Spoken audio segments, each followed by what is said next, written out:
Hello and welcome to Rock Paper Shotgun. This is Matthew and I'm really excited to be bringing you a video full of shiny Baldur's Gate 3 gameplay and new information. It's been a few weeks since Larian showed off Baldur's Gate 3 for a second time, and it's changed a lot since its reveal in February. A new interface, some character redesigns, and a huge overhaul of the combat system. I have so many questions about the game, and I was able to ask them. I interviewed the game's lead system designer, Nick Pechenin. This is him sitting next to a very stylish looking plant. Nick's job is to translate the written rules of 5th edition Dungeons & Dragons into video game rules and systems. Classes, spells, loot, balancing the economy, you name it, Nick and his team are the ones figuring it out. We talked for an hour, so I'm splitting this chat into 2 videos, and I'm putting all the topics we discussed as chapters, so you can jump to the one you want. But I do hope you'll listen to the whole thing, as Nick really did break down a lot of stuff in detail. The mic quality is a bit crackly, so do switch on subtitles if you miss a word or two. We talked about the new elemental surfaces, about how rogues and rangers are being implemented, and how vampire weaknesses work in the game. But we kick off with lots about the new initiative system, and why it has swapped the 2 sides taking turns for an individual character initiative, and what benefits that brings compared to the old system. So, take it away, Nick. Well, it all started with the overall big theme in mechanics for what we want to do with Baldur's Gate 3 is focus on the party. So, whereas previously in Divinity games you would be able to kind of set up combos on your own, here we wanted the party to really interact a lot and to depend on each other, and we wanted to make that feel great. And so looking at the different skill sets that classes bring to the table when a normal party is set up, you can clearly see that someone needs to be a healer, someone needs to take care of the threat of the enemies, someone will be weaving in and out of combat. And for us it was natural to try to push into territory where 2 players or 1 player with 2 characters can try to combine the actions of multiple characters together. Like you mentioned, the game changed quite a bit from since February. That's because we're really not shy of completely overhauling something if we don't like how it's working out, or we think there's an opportunity to really improve this. And so what we saw when we changed the whole system to our team goes, your team goes, is that a lot of the kind of this input randomness was gone from combats. And by this I mean usually you get into the combat, initiative is rolled, and you're presented with a kind of generated situation where you start thinking, okay, here's how my guys are in initiative order. How can I take this? How can I take advantage of this? How can I make this work for me? And then if things don't go well, you reload, you go into this fight again. The initiative order is completely different. You have a different tactical puzzle. Having initiative for the entire team took away this element, and we felt it very quickly that it's a lot harder to balance the system where like all of the players will go first if they manage to surprise the enemy. And also that the variety in combat was diminished. So we wanted to keep kind of the dream where 2 players simultaneously can work together, or 1 player can switch between 2 characters and really set up a combo, but also introduce this element of randomness and kind of figuring out tactical situation on your feet, kind of like not coming with your plan to the combat, but working with cards as they're dealt to you. When it was 1 turn and then one team takes a turn, then the other team takes a turn, could you see people like falling back onto like certain strategies again and again? Yes, absolutely. You could see dominant strategies come out very, very quickly, and also you could see that there was a lot more kind of mental load that you have. So what you would see is that because the player always has access to all of their characters, there's analysis paralysis, trying to think, okay, there are so many combinations that I could be doing there. There must be a best one, and you would spend like 30-40 seconds just staring at your screen. And then once you find something that works for you, you would not be incentivized to ever go away from that, because it's so expensive for your brain to really start processing the whole space of possibilities again. And so going to a linear initiative order that is where characters are placed randomly, but also have a bonus from their dexterity, kind of gives a structure to this that the player has to work with. But then we say if two players are together in the initiative order, since they're in the same team, they would like let each other go first, and so we allow them to go simultaneously. And in this way, when this happens, player feels like they got lucky a little bit, and they go like, oh, this is a specific thing that I got lucky with, how can I take advantage of this, rather than going, oh hell, I have to really think through this again. Yeah. And is that option to kind of swap between two characters, is that limited to two characters? Like, would you ever get a situation where you can have interplay between 3 or 4 party members? All of them, as many as are together. So as long as there's no enemies in between you, or even, well, we're looking into how exactly surprise will work, but there are some situations where there can be like a disabled enemy between, an incapacitated enemy between the two groups, and will still allow you to go together. So as many as possible. When the system was originally introduced to us in February, one of the big benefits of it, Sven was talking about it being quite fast. Combat was a lot faster than Divinity. With this new system, do you still think that sort of speed is there?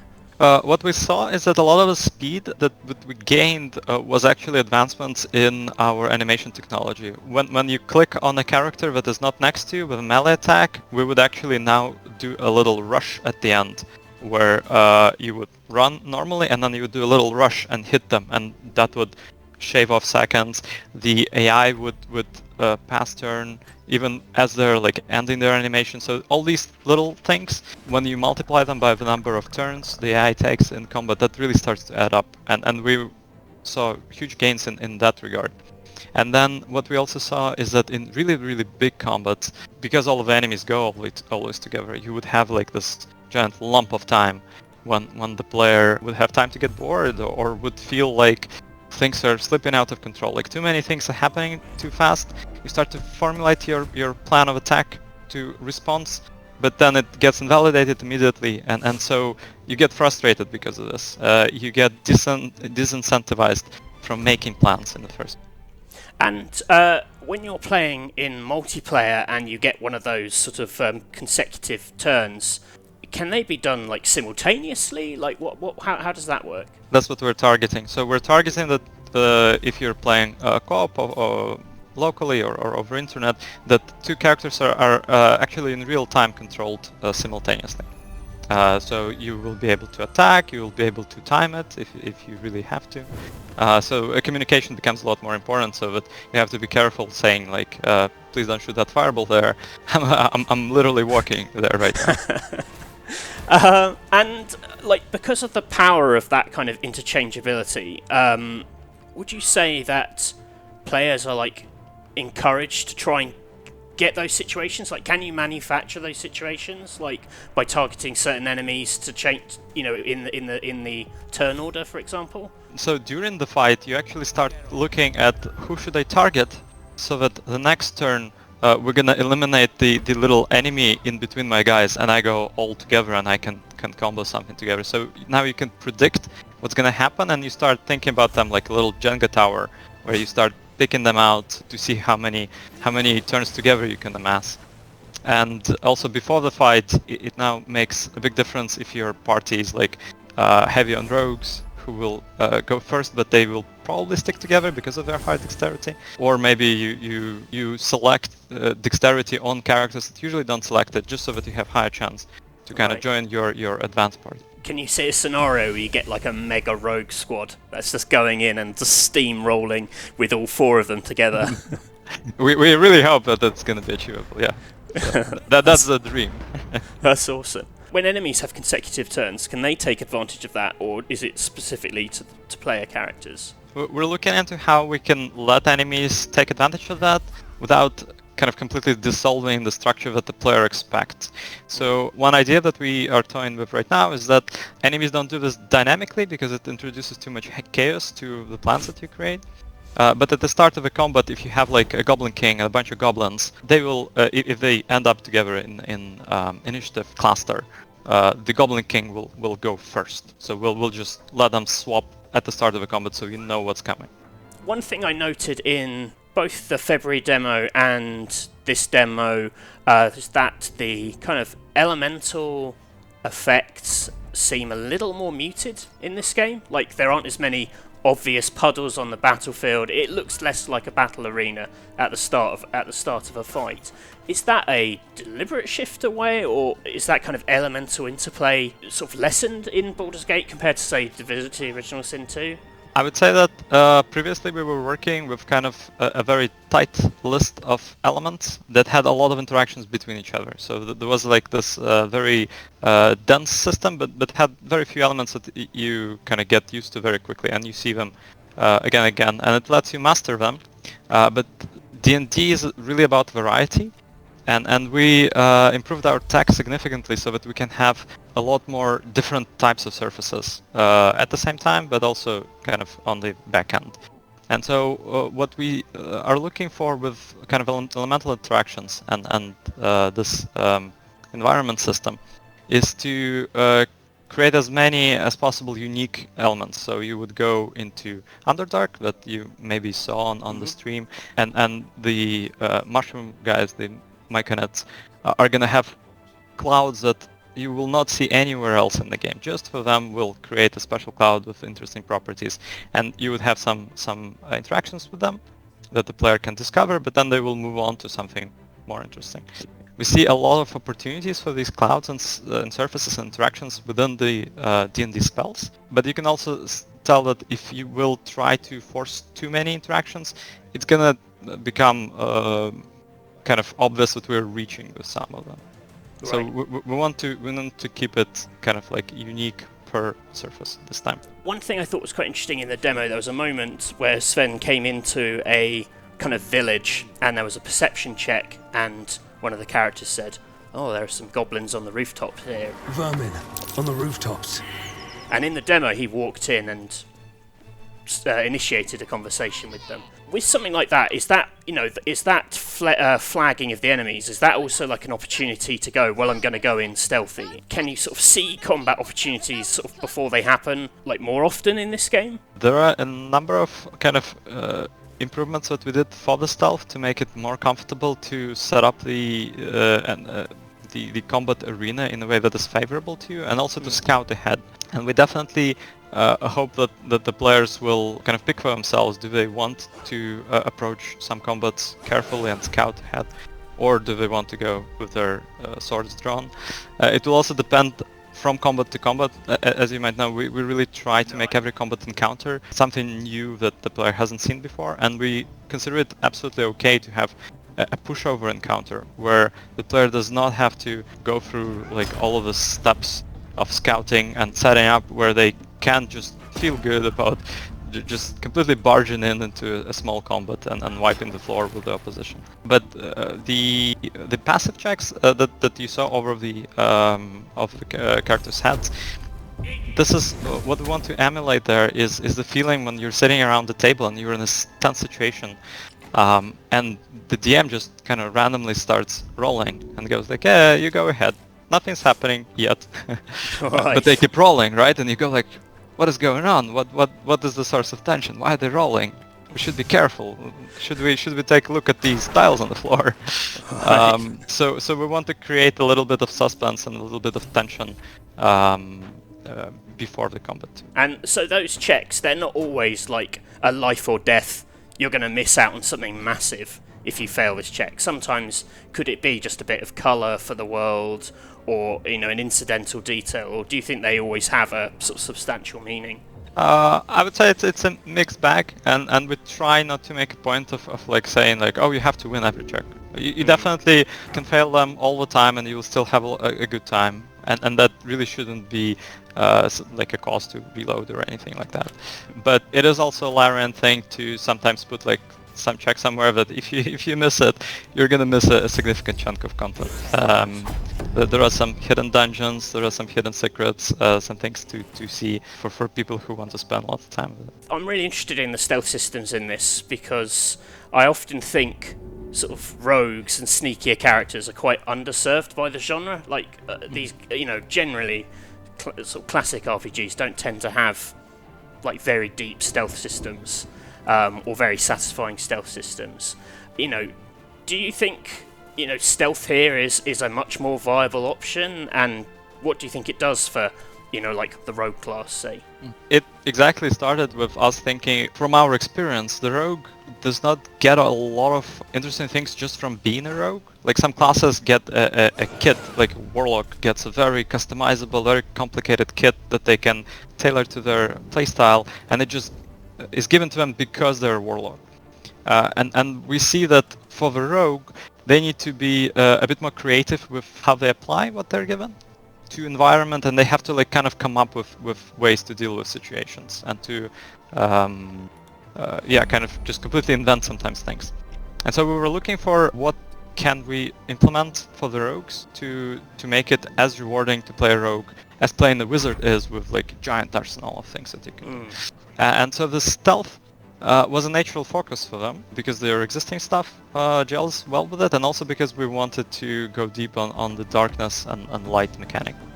And so out of this, we have the throwing of items that rogues can do faster and cheaper than other characters.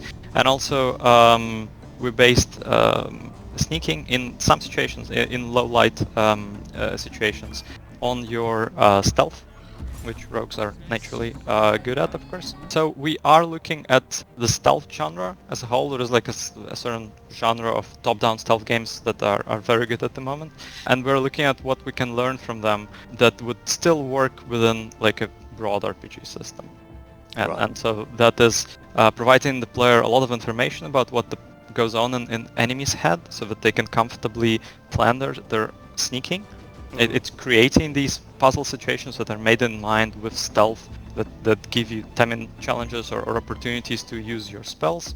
Yeah, I must admit, when I see, like, I know you had the red vision sort of area in Divinity Original Sin as well, but, when I see the big view cone of, like, a guard on top of a cliff, I've been playing a lot of Desperados 3 recently, and I'm like straight in there with my kind of Desperado Shadow Tactics kind of vibe. I really liked actually in the demo that we saw that there were like guards you could pick off by like kicking off the cliffs without instigating bigger kind of combat. Is that something that's going to be kind of like running throughout the game, like the ability to kind of even the odds in that way? Yeah, we do try to make sure that every little settlement has dedicated guards that will get in the way if you try to start trouble or you engage in the main combat there without kind of like going through this pick enough phase.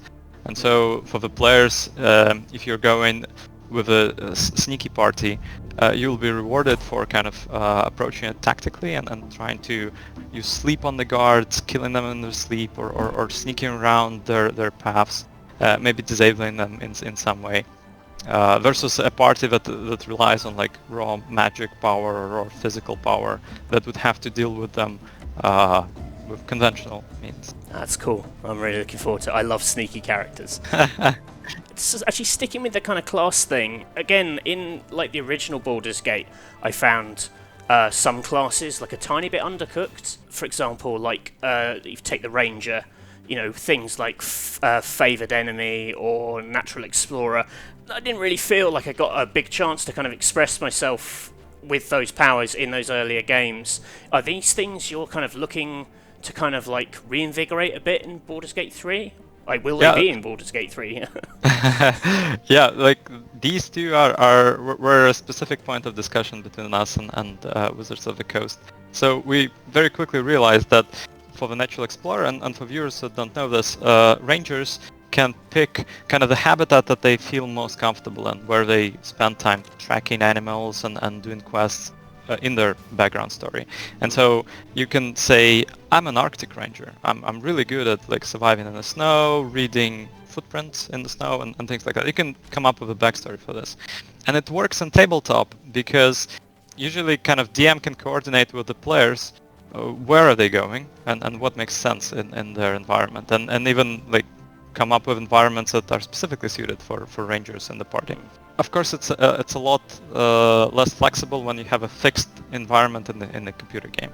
Like we can't really just drop a snow mountain just because you picked an Arctic Ranger. So we discussed this a little bit with Wizards, and it turns out that we're thinking along exactly the same lines, and they shared some of the internal things that they were cooking for Rangers, some interesting options that we will try to implement, where the choice of natural explorer and favorite enemy is not as fixed, not as influenced by the content that is available, but is more of a playstyle choice and more of a, do you prefer a sneaky approach, do you shoot a lot, do you work with weapons, do you rely on your beast companion, things like that. So we're right now in the process of implementing those and seeing how well they're going to work out for us. But I'm very excited that we had that talk with Wizards.